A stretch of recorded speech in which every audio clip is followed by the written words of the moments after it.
Bonjour et bienvenue à l'Agence guinéenne de presse, communément appelée l'AGP. Nous vous présentons notre nouvelle rubrique qui s'intitule « L'invité de la rédaction ». Aujourd'hui, nous vous présentons notre nouvelle émission. C'est une émission qui s'inscrit dans le cadre de l'information en continu et qui reçoit des acteurs économiques, sociaux, culturels ou encore des personnalités publiques qui marquent la Guinée par leur engagement. Aujourd'hui, j'ai le plaisir de recevoir M. Tanou Diallo. Bonjour. Bonjour, madame. J'ai l'honneur de le recevoir comme premier invité donc, à cette émission, l'invité de la rédaction. Monsieur Tanou, bienvenue sur le plateau de l'invité. Un plaisir d'être Et merci d'avoir accepté notre invitation. Un grand plaisir d'être sur ce plateau et surtout d'être le premier invité de votre émission. Merci beaucoup. Vous êtes donc journaliste sportif guinéen et vous êtes officier média à la CAF. Est-ce que vous pouvez nous faire une petite présentation de votre métier et une présentation de vous-même? Comme vous l'avez dit, mon nom c'est Tanou Diallo. Je suis journaliste sportif depuis une dizaine d'années maintenant. J'ai travaillé pour Guinée News depuis plusieurs années et depuis, on va dire depuis 2016, je produis un magazine foot à partir de la Belgique, un magazine qui est diffusé sur 6 médias où je passe dans les différents clubs où il y a les footballeurs guinéens à travers l'Europe. Je fais des reportages sur eux, sur leur quotidien, sur leur environnement, sur leur carrière. Et en même temps, je les suis au niveau de l'équipe nationale de Guinée. Donc du coup, ce magazine est diffusé sur 6 médias, même si ça fait quelques mois que l'émission n'a pas été produite. Mais c'est ce que je fais depuis 2016. Et en même temps, comme vous l'avez si bien dit, je suis officier média à la Confédération africaine de football depuis 2018. Donc, de 2018 jusqu'à maintenant, j'ai fait beaucoup de compétitions africaines, que ce soit la Coupe d'Afrique des Nations, on va revenir en détail, le CHAN et les compétitions interclubs, c'est-à-dire la Ligue des champions africaine et la Coupe de la Confédération. Donc, beaucoup de compétitions à votre compte alors. Voilà. Alors, officier média, est-ce que vous pouvez nous en dire plus à propos de ce métier qui est pas très connu, même si après chaque compétition, on voit les joueurs être pris en interview derrière un parterre de journalistes, mais on ne sait pas qui est derrière donc, toutes ces manigances. Pouvez-vous nous en dire plus, s'il vous plaît, à ce sujet? Bon, c'est un métier très passionnant. On va le dire comme ça, parce que tout simplement, vous êtes journaliste à la base, mais à un moment donné, c'est vous qui gérez les journalistes sur les compétitions. L'officier média, c'est lui qui organise les conférences de presse d'avant-match. Il y a toujours une conférence de presse. Quand il y a un match officiel, il y a toujours une conférence de presse d'avant-match, donc c'est lui qui l'organise. Et les journalistes qui doivent participer à ces matchs-là, il y a les accréditations à gérer. Donc, c'est au niveau du journaliste, c'est aux journalistes aussi de faire en sorte que les journalistes aient leur accréditation. Après, il y a les conférences de presse après match. Il y a les zones mixtes où tous les journalistes se retrouvent et où pratiquement tous les joueurs qui ont participé au match, joueurs et officiels, les coachs, et les encadreurs. Donc, même si, voilà, il faut le souligner, ils ne sont pas obligés de parler aux journalistes dans cette zone-là, mais c'est obligatoire de passer dans cette zone. Donc, si vous êtes journaliste, c'est que vous avez la chance qu'un footballeur s'arrête et qu'il réponde à vos questions. Vous devez être content parce que parfois, comme vous le savez, à la fin des matchs, on n'est pas toujours content. Peut-être que vous avez perdu le match, donc vous n'avez envie pratiquement de rien. Mais il y a des grands professionnels quand même s'ils perdent les matchs, qui viennent là, qui s'arrêtent et qui répondent aux questions des journalistes. Nous, en tant qu'officier média, c'est quelque chose qu'on apprécie énormément. D'ailleurs, avant les matchs, on vient toujours vers les équipes pour essayer de les sensibiliser par rapport à ces situations-là. Parce que nous, on est là pour donner beaucoup plus de visibilité à la compétition ou au match. Donc, on essaie de mettre, on essaie de mettre les journalistes dans les meilleures conditions possibles afin qu'ils puissent donner beaucoup plus de visibilité à nos matchs. Donc, en tant qu'officier média, c'est à vous de gérer donc, tous ces détails. Si l'on peut dire, c'est un coordonnateur. Exactement. Il coordonne les journalistes, il coordonne les joueurs, il coordonne les médias qui sont sur place lors des compétitions. Aujourd'hui, comment on fait pour devenir officier média? Bon, écoutez, moi, personnellement, j'ai été choisi à l'époque par le président de la Confédération africaine de football, qui était malgache à l'époque, Ahmad Ahmad. Donc, à travers certains dirigeants de notre football, J'ai été choisi. Je ne suis pas devenu, donc c'est un choix qui a été porté sur moi. Et depuis là, je suis, à l'époque d'ailleurs, quand j'ai été choisi, c'était en tant qu'expert média à la Confédération africaine de football. Après, ça a évolué. Je suis devenu officier média. Voilà, depuis là, depuis le 2018, c'est ce que je fais avec la Confédération africaine de football. Vous êtes guinéen d'origine et vous travaillez en tant qu'officier média à la CAF. Êtes-vous le seul Guinéen à accéder, à avoir l'honneur d'être et le privilège d'être à ce poste? Oui, avant, il y a eu des Guinéens qui étaient dans la commission média de la Confédération africaine de football, mais depuis que le poste a été développé, on va dire pour le moment, je suis le seul. Après, ce ne sont pas tous les pays qui sont représentés ce ne sont pas tous les pays qui ont des officiers médias, on va dire. Donc, pour l'instant, je suis le seul Guinéen qui fait ce travail, effectivement, et je le fais avec beaucoup de passion, beaucoup d'amour et surtout beaucoup de professionnalisme, parce que si vous ne faites pas bien votre travail, c'est pas à cause de votre beauté qu'on va vous garder à ce poste-là. Donc, si vous ne faites pas bien votre travail, on ne va pas vous garder. Donc, je le fais avec beaucoup d'amour, comme je l'ai dit, beaucoup d'application et surtout beaucoup de professionnalisme. Hier, nous avons suivi la 5e journée des éliminatoires de la CAN 2023. La Guinée a joué contre l'Égypte. Nous avons malheureusement perdu. Quel est votre point de vue sur la situation donc, de la FEGIFOOT et du football guinéen? Bon, la question a deux volets. Vous avez parlé du match. Hier, on a perdu contre l'Égypte. Il faut rappeler que c'est nous qui recevions.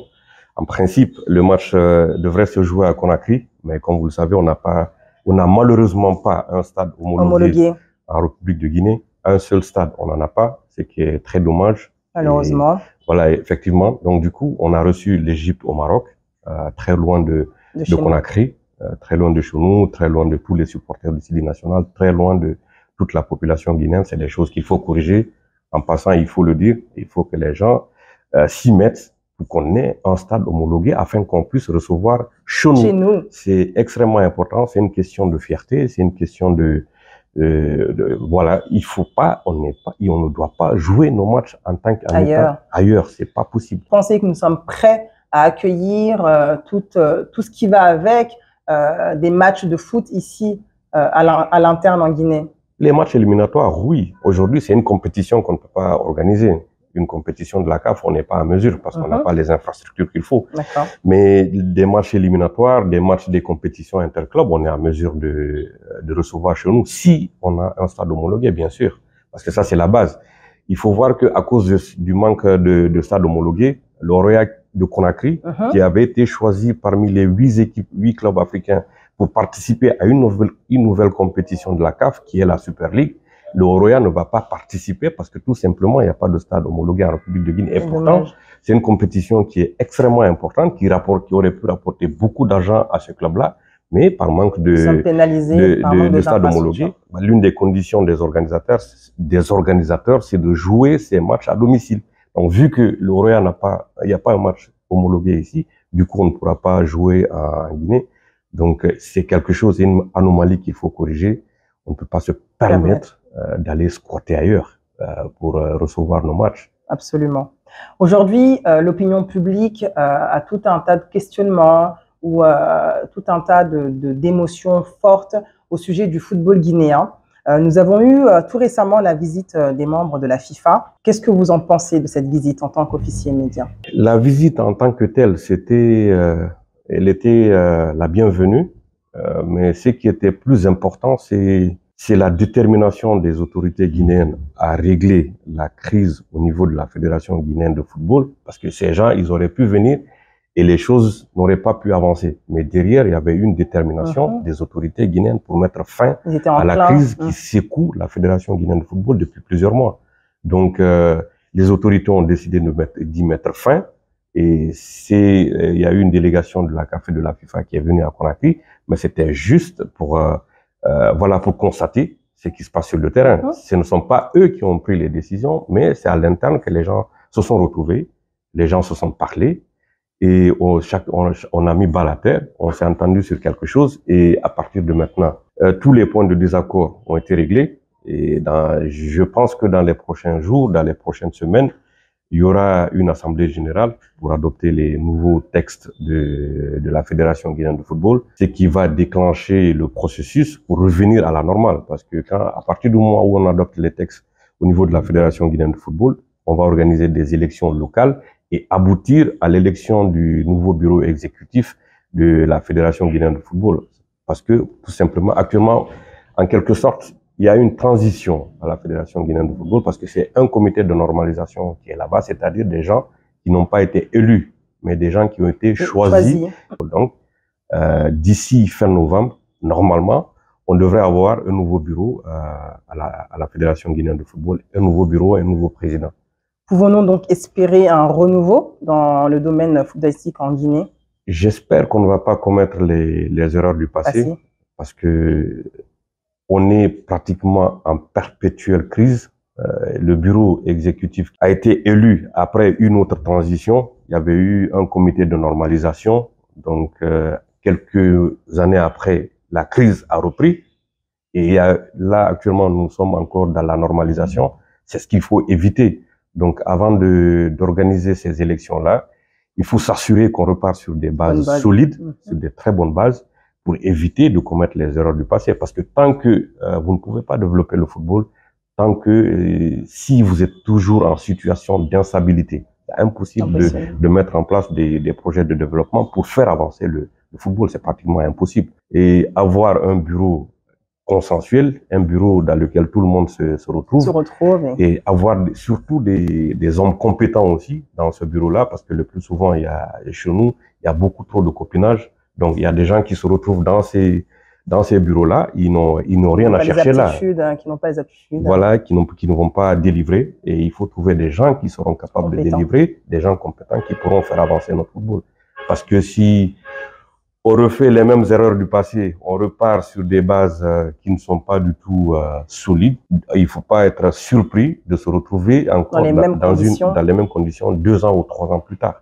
Donc, il faut vraiment s'assurer qu'on a des hommes compétents et que ceux qui sont là, ils sont là pour travailler pour le football et non pour créer des situations de crise. Tout à l'heure, vous parliez de stades homologués, de mesures prises qu'il fallait qu'on prenne du moins par les autorités guinéennes. Est-ce qu'on pourrait, après l'installation de ce bureau, est-ce qu'on pourrait peut-être penser ou espérer, avec beaucoup d'espoir, comme les Guinéens savent le faire, demain, la prochaine CAN, peut-être pas celle-ci, ou la prochaine Coupe du Monde, espérer à ce que le Sili soit participant? Déjà, même cette CAN à venir, on est deuxième du groupe avec 9 points. Il reste, nous sommes à une journée de la fin des éliminatoires. Du coup, en principe, on devrait se qualifier, même si là, on est encore dans les calculs mathématiques. Les autres équipes, le Malawi et l'Éthiopie doivent jouer ce week-end. Donc, on aura beaucoup plus d'informations par rapport à notre situation dans le groupe à l'issue de ce match-là. Parce que si les deux équipes, par exemple, font match nul, nous, en ce moment, nous, on est qualifiés. Et si nous, on va au Malawi, parce que lors de la dernière journée, nous serons au Malawi. Si on gagne notre match au Malawi, en ce moment-là aussi, on est qualifié aussi. Même un match nul nous qualifie au Malawi. Donc, la prochaine CAN, en principe, on devrait y être. On a beaucoup d'espoir d'y être. On a beaucoup d'espoir d'y être. Maintenant, pour la Coupe du Monde 2026, c'est maintenant qu'il faut commencer à travailler. Mais si on se prend au sérieux, il y a une possibilité d'y être parce que tout simplement, à partir de 2026, les équipes africaines, on va augmenter le nombre d'équipes africaines à ce niveau-là. Donc, il y a moyen de se qualifier, mais il faudra travailler. Il faudra travailler et être sérieux malgré le potentiel qu'on a dans ce pays. Mais si on se prend dès maintenant, la Coupe du Monde 2026 se prépare dès maintenant. Donc, il y a des fortes chances qu'on se qualifie, mais par contre, il faut travailler. Donc, le mot de la fin, c'est qu'on garde espoir, mais qu'il faille vraiment beaucoup travailler pour arriver à nos fins. Exactement. C'est ce que je retiens. Oui, c'est ça. Il faut mieux s'organiser. Extrêmement important. Mieux s'organiser, mieux se structurer, mieux se planifier. Ça manque beaucoup chez nous. On travaille, c'est au quotidien. Donc, il faudra mieux se planifier. À ce moment-là, on peut atteindre nos objectifs. Mais tout dépendra de ce qui va se passer au niveau de la Fédération guinéenne de football. Si les choses se normalisent là-bas, qu'on ait un bureau avec des hommes compétents qui sont capables de changer les choses, qui ont une vision claire sur le football guinéen, qui vont se donner des objectifs par rapport à la Coupe d'Afrique, par rapport à la Coupe du Monde, par rapport à l'organisation du football à la base. On peut espérer faire beaucoup de résultats en Afrique, mais il faut vraiment mieux s'organiser, mieux se planifier, mieux se structurer. Merci, Monsieur Diallo. Merci beaucoup d'être venu donc sur le plateau de l'AGP. Monsieur Tanou Diallo était l'invité de la rédaction. Merci.